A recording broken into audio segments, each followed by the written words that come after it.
это вы бачите. В общем, скажем так, первый автор лебедей это я в Эстонии. Друг принес откуда-то из России, наверное, лебедь сломанный. Говорит, помоги, надо сделать. Ну, попробовал, все это лучше, чем тот образец, который люди начали, другие стеклодувы начали учиться тоже делали.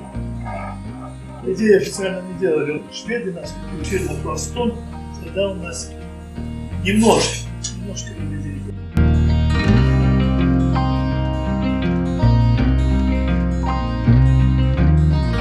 Они разные, они потом начали делать в форме вазы.